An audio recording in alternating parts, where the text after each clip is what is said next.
All right, today we are going to break down the absolute professional standard for qualifying sales-ready opportunities. I'm talking about the BANT framework. This is really the essential process that consultants use to just cut through all the noise and focus their energy on the prospects who have the highest chance of converting. So here's how we're going to tackle this. First, we'll cover the core definition, what BANT even is. Then, we'll deconstruct its 4 pillars. After that, we'll dive into how to apply it effectively, look at some common mistakes you definitely want to avoid, and then we'll wrap it all up with a real-world example to see it in action.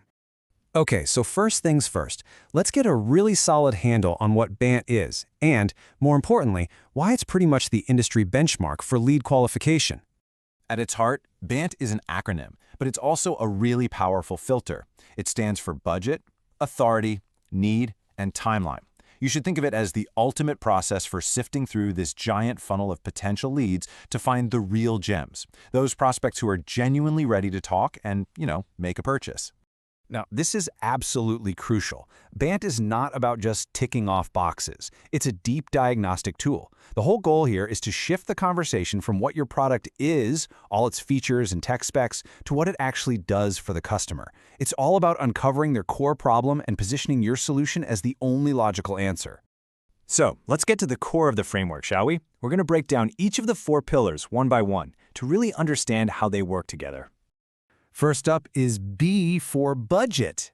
This one's all about figuring out the prospect's financial capacity and, maybe just as important, their actual willingness to invest in solving their problem. And this really breaks down into 2 key questions. First, can they actually invest right now? Do they have the money available? And second, what's their expectation for a return on that investment? Because, let's be real, business buyers have to justify every purchase. They need to know if it's going to pay for itself and, critically, how fast. Next, we've got A for authority. Now, in today's world, this is rarely about finding that one single person who makes the call. It's really about navigating this complex web of influence inside a company. You see, the reality of modern B2B sales is that you're almost never selling to just one individual. You're selling to what we call a decision ecosystem, a whole group of stakeholders, and every single one of them has a say in the final decision. Your job is to understand that whole ecosystem. And what's really wild is the size of that ecosystem. We are typically talking about somewhere between 6 and 10 different people. I mean, think about that. That's up to 10 different priorities, 10 different sets of concerns, and 10 potential roadblocks you have to navigate. So your job becomes a 2-parter. First, you've got to identify the right person. That's your main contact, the one who actually owns the problem you're there to solve. And then you have to orchestrate your communication, personalizing your message for everybody else, whether that's the CFO who only cares about ROI or the CTO who's worried about integration. Okay, pillar number 3, N, stands for need. And honestly, this is the very heart of the BANT framework. It is all about identifying that prospect's most intense pain point, that core problem that your product or service is just perfectly positioned to solve. Now, to do this right, you have to dig way deeper than their stated needs. For instance, they might tell you they need a faster server. Okay, that's the stated need. But the real need might be that they need to reduce customer complaints about slow website load times. And the secret need? Well, maybe the manager is secretly terrified of looking bad in their next performance review. Once you get that true why, then you can frame your offer as this perfect bridge of value that connects their current pain to the amazing future you can provide.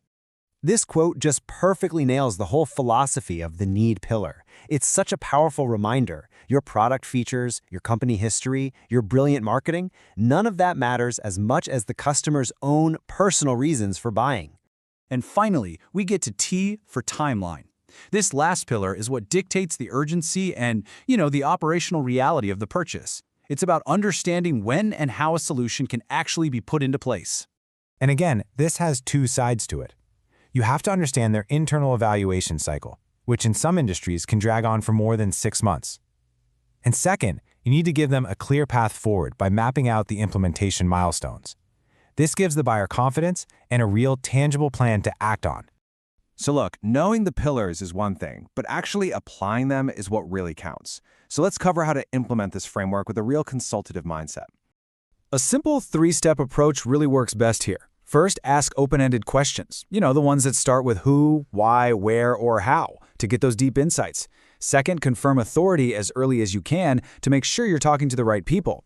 And third, pinpoint that one key benefit or hot button that's going to convince them to buy. This quote just captures the whole essence of the consultative approach perfectly. By asking thoughtful questions, you're not just gathering intel, you're guiding the conversation, and you're framing the solution on your own terms. Of course, it is super easy to get this wrong. So let's take a look at the common pitfalls that can totally derail your qualification efforts before they even get started. Okay, the 3 biggest mistakes are, first, feature dumping, just overwhelming a prospect with a bunch of technical details instead of benefits. Second, assuming that logic is what drives the decision. You have to appeal to powerful emotions like security or even career ambition. And third, this is a look into the very near future, ignoring the AI gatekeeper. More and more AI is going to filter initial proposals, so by 2026, your content has to be crystal clear and machine-readable just to get in front of a real human. All right, let's pull all of these concepts together with a practical, real-world example so you can see how BANT actually works out in the field. So let's take an office automation company. A weak approach is just trying to sell computers. A BANT approach, on the other hand, is strategic. You target the head of administration. That's your authority. You frame the need not as new hardware, but as a 20 to 30% operational cost saving. See? That directly addresses their budget and creates urgency, which of course accelerates the timeline. And this brings us right to our final slide, the consultant's qualification matrix. And this is your ultimate takeaway. For budget, you ask, what's the monetary value of solving this problem for you? For authority, who else is involved in this process? For need, you use the magic wand question. If you could wave a magic wand, how would your situation be different? And for timeline, how soon do you need to see measurable results? Mastering these 4 questions is truly the key to mastering the BANT framework and completely transforming how you qualify every single lead.